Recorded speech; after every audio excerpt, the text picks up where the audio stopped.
This week we're going to pick up where we left off on the Robe of the Lost Circle. At the end of the Ashen Order video, I mentioned that all I had left to do was to kill Raster of Guk and Targan the Rock. Now, because of the nature of getting Brother Quinn and Brother Zephir to spawn, you wouldn't bother finding them until after you'd gotten the quest items, but for continuity, I'm going to show you how to spawn each of them first. So we'll start off with Brother Quinn. He can be found in South Karana. He has 2 mobs on his spawn table, which is a static location on a timer of 20 minutes. When he or the placeholder spawns, it will instantly start walking along a set path that takes it to the north side of the zone and then back down to the south side of the zone before turning around and walking all the way back to the spawn location. There's a really good map that you can find on the wiki that shows the path that him or his placeholder travels. I'll show that briefly on the screen, but if you want to take a proper look at it, just head over to the Brother Quinn page on the P99 wiki. The only hard part about this camp is finding the placeholder. It can be quite difficult to navigate South Karana with the low draw distance and all the big landmarks being far between. The spawn location itself is at -4800, +3150. This is along the western wall of the zone and it's slightly south of the Shadowmen camp. The 2 other mobs on his spawn table are an escaped split-paw gnoll and a female half-elf druid called Nara Tanith. Now, Nara is like a cruel joke. Killing her will give you negative faction hits with Queenos Guards, the Knights of Truth, and the Steel Warriors. This means that the Guards and the Paladins in North Freeport, the majority of the Guards in all of Queenos, and the Warrior Guilds in both Freeport and Queenos will all start hating you. I've only just become dubious in North Freeport, which allows me to bank there with a lot less stress, so I didn't want to be killing her over and over and bombing my faction just to get Quinn to spawn. I killed her twice before I couldn't take it anymore and I had to come up with a way of taking her down without taking a faction hit. After dragging her around the zone for a good 15 minutes trying to get anything I could find to aggro onto her with no success, I decided to get her down to about 10% and have her fleeing. Then I would start using my throwing stars on her. Once I got her down to about 1% health, or into the state that a mob gets when it's so low that it actually stops animating and just starts gliding along the ground, I would throw a star and then feign death as the star was mid-flight. If done correctly, she will die and you won't take a faction hit.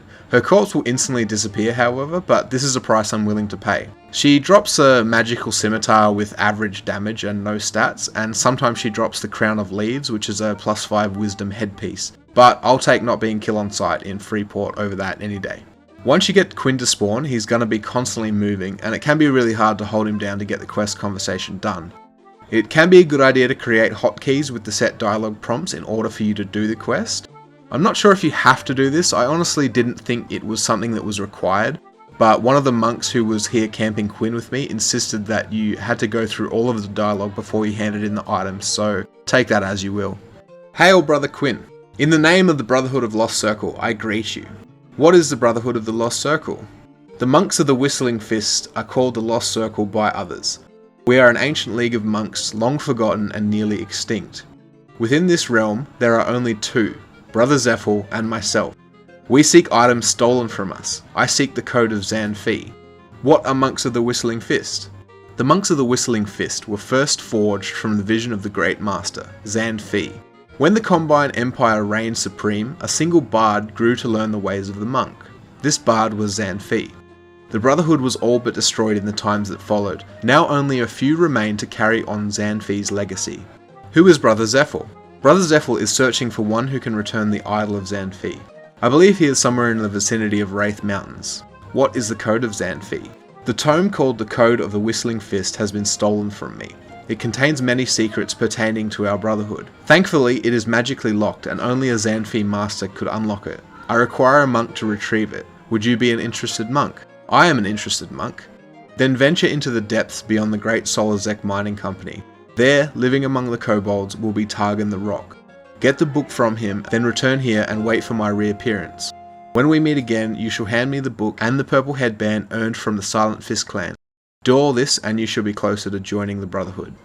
What about the Idol of Zanfi? The Idol of Zanfi is a totem that is sacred to our Brotherhood. I cannot share its secrets, but I can tell you that Brother Zephir will offer you a reward for its return. Okay, so we already have the purple headband, and we covered that in the Silent Fist clan episode. Now we need to go find Targan the Rock. Head to Solazek B, otherwise known as Nagafen's lair. Targan spawns in the same room that the Kobold King spawns in. Him and all the mobs in here are on a 22-minute respawn timer. At level 51, this camp wasn't really soloable. I spent about a week here, and a lot of the time that I play it's off-peak, so the zone is usually deserted. This meant I had to try and solo the camp. Now, it is technically doable. It takes a lot of time and patience to break the camp, and you really need to keep on your toes. If the king or even a shaman spawns, it can throw a spanner in the whole works. Be especially careful around the king. He will harm touch you for 500 damage right off the bat. You also need to be careful if you aren't clearing the other rooms nearby.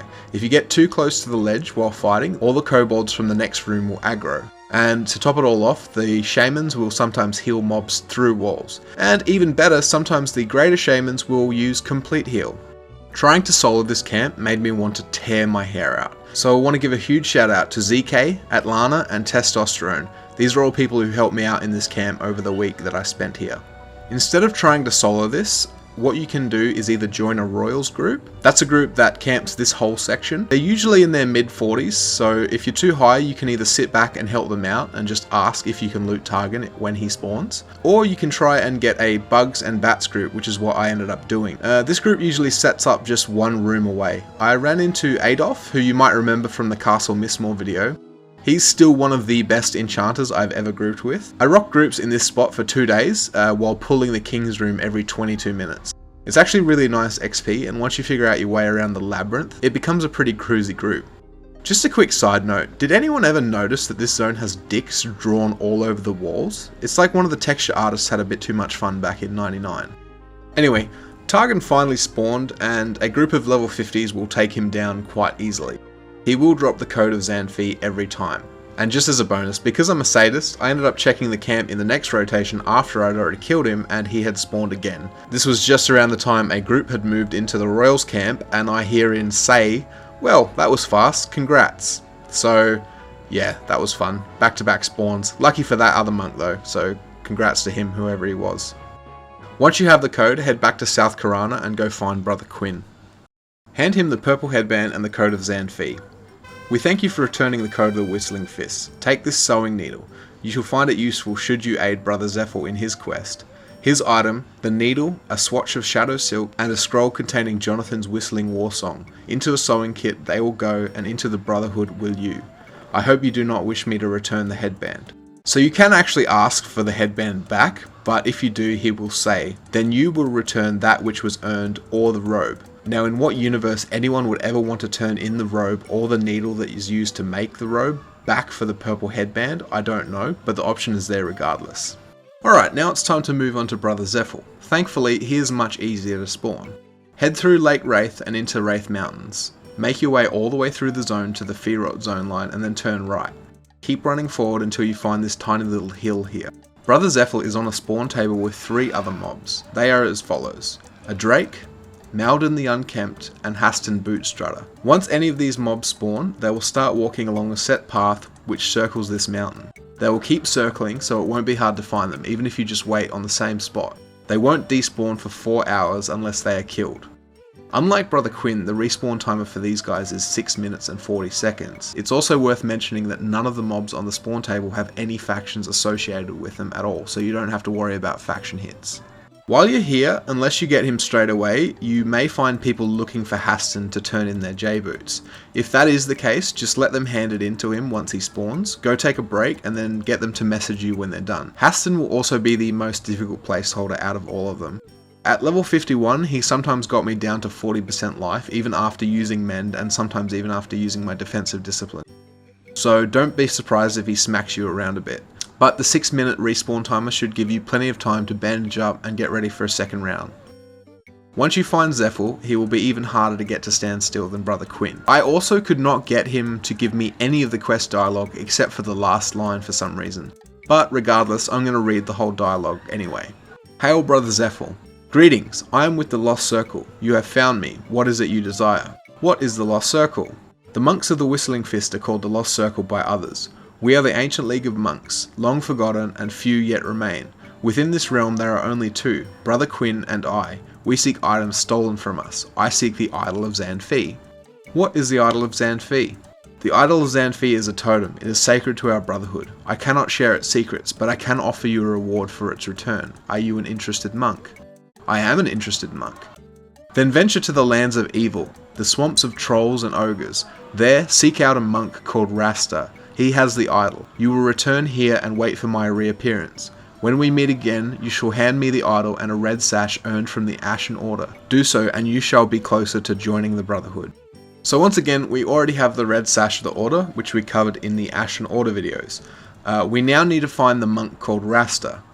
So the swamp of trolls and ogres he is referring to is obviously Innerthal Swamp, but you're not going to find Rasta there. You actually have to go a bit deeper.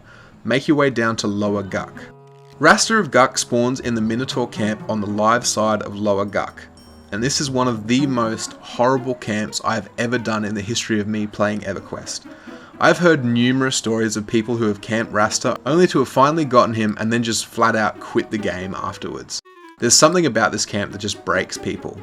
It ended up taking me around 32 hours in total over the span of a week or two, but I've heard of many people putting in 100+ hours and never seeing him. That being said, on the flip side, I've also had multiple people in-game tell me, even while I was camping him, that it only took them an hour or so. You know, just the thing you want to hear when you're on hour 30 of a camp. Anyway, the camp does have its saving graces. It's got a respawn timer of 28 minutes, so provided you keep on top of your timers, you can actually lay there feign death for a good 20+ minutes and do other stuff while you're camping him. For instance, I edited several videos together in the time that I was camping him while I was alt-tabbed. This camp is easily soloable at level 51, but you do have to keep it split. Follow this path, but be mindful, once you get to this corridor, there is an invisible floor trap along here. You can tell where it is by the blood stain on the wall next to it. If you do fall in here, you'll end up in the pit where the Minnow Elder spawns. It's not the end of the world, but it is an annoying spot to get out of if the room is fully spawned. Use sneak and some throwing stars to split this room up. Pull the mobs down the corridor you came from, but be sure not to fall into the floor trap. Inside the pit itself, the Minotaur Elder will often spawn. He can drop the Carved Ivory Mask or the Chrysoberyl Talisman. The Talisman is actually a really nice item for priests, but it's lore, so you can only have one at a time. Every time one of these dropped, I would just yell out to the zone that it was rotting, and usually someone would come along and loot it. Once the room is split, set yourself a timer for 28 minutes. Rasta's placeholder is in the back corner next to this pot thing. Now pay attention to this next bit because it's important. Rasta or his placeholder will always despawn at 8 AM game time. This means that if you're here for more than 72 minutes, his spawns will be dictated by this timer. Each in-game hour is 3 minutes in real life. He will despawn at 8 AM regardless to whether he was killed or if he's just allowed to depop. He will then respawn at 10 AM or 6 minutes later. Once he is killed at 10 AM, he will then respawn again on his regular timer of 28 minutes, which will be roughly 7 or 8 PM in-game time. Again, he is killed and respawns 28 minutes later. Now it'll be 5 AM. Now the reason this is important is because if Rasta himself spawns at 5 AM, you will only have 9 minutes to kill him before he despawns. So you need to keep on top of your camp. Say you get sloppy and you let a whole bunch of stuff pop at around 8 PM. Then you kill the placeholder for Rasta 5 minutes late. Let's say it's around 10 PM instead of 8 PM. This means Rasta could spawn at 7 AM, which would give you 3 minutes to kill him before he despawned. And he will despawn mid-combat, so don't let yourself get into that situation. I actually almost let this happen to me. I cut it a lot closer than I'm willing to admit. In the end, I was watching TV with my girlfriend and I'd completely forgotten about my timer. When I turned around, I had 3 repops which I couldn't take at once. I had to slowly split them and fight them down one by one. During one of these fights, Rasta spawned at the 5 AM marker. I really started to panic. I let myself almost die to one of the ads. I had to clear 2 more ads and then bandage up as much as I could to kill Rasta within a 9-minute window. Rasta is no slouch either. He's level 39, but he will give a level 50 a run for his money. Some people believe that if you sneak behind him and give him a Minotaur horn, it'll make him easier. Now in theory this makes sense, because Minotaur horns are wind instruments and you can't attack with a hand that's wielding an instrument. But that being said, I gave him the horn, you can even see it in his offhand, but he is still hitting me with 4 attacks each round and he's doing the dual wield animation, so I don't think it works. However, upon looking back on the footage, he never actually hit me with 2 or more attacks each round. I would either mitigate the attacks or he would miss, but I think this is just RNGesus being kind to me and nothing to do with the horn. Take a look at my damage window in the bottom left and tell me what you think. So I know that combat in EverQuest is not the most exciting thing to watch, but let me just tell you, this fight was one of the most toe-curling, seat-clenching fights in a video game I've ever had. If I had died, he would have despawned and I would have been devastated. Luckily, I managed to prevail and I killed him. He drops the idol every time. Praise the gods. It's also worth mentioning that just down the corridor behind this room is the camp for the Evil Eye. This is a very manageable thing to kill during your Rasta downtime. There doesn't seem to be any ads around here except for a few minotaurs in the hallway leading towards this camp. This guy drops the bag of Sown Evil Eye, which is an 8-slot bag with a 70% weight reduction, so that adds a nice little bonus to the Rasta grind. Once you get the idol, head back to Wraith Mountains to see Brother Zephir. We thank you for the return of the idol of Zephir. Take this rare robe pattern. You shall find it useful should you aid Brother Quinn in his quest. I hope you do not wish me to return the sash. Now it's the same deal for him as it was with Quinn. You can ask for the sash back, but he wants either the robe or the robe pattern in return. Okay, if you've come this far, you may as well give yourself a pat on the back because you've just made it through an incredible journey and I congratulate you. All that's left to do is to create the robe. We need to get ourselves a large sewing kit. As an Ixar who was nowhere near Cabalus at the time, I found the easiest place to get one was in North Row. There's an inn next to the zone line to Freeport. Inside that inn is a merchant who will sell sewing gear. Flop your way past the guards and use sneak to get behind him to buy the kit. The easiest way to get Shadow Silk is probably just to find someone who's already a tailor. However, the recipe becomes trivial at 36, so if you want to do it yourself, it shouldn't be too hard. You will need a silk swatch, which is essentially 2 spider silk combined in a sewing kit, a Shadow Wolf pelt, and the spell Gather Shadows. Spider silk I think is fairly self-explanatory. The Shadow Wolf pelt drops off Shadow Wolves. You can find these guys in the Common Lands, in Nectarless Forest, and in some of the Karanas. The final item is the spell Gather Shadows. This is sold at any necromancer guild in any of the cities that are home to the races who can be necromancers. It might be easiest just to drop a couple of plat on a newbie necro to go get one for you, depending on your location. You can either give these items to a tailor to combine for you, or you can put them into your own sewing kit and combine them to create the Shadow Silk. But keep in mind, unless you have 36 in tailoring, there is a chance that it will fail and swallow all of your items. I want to give a shout out to Hags. He's a fan of this show and he had a spare Shadow Silk left over from when he did this quest himself.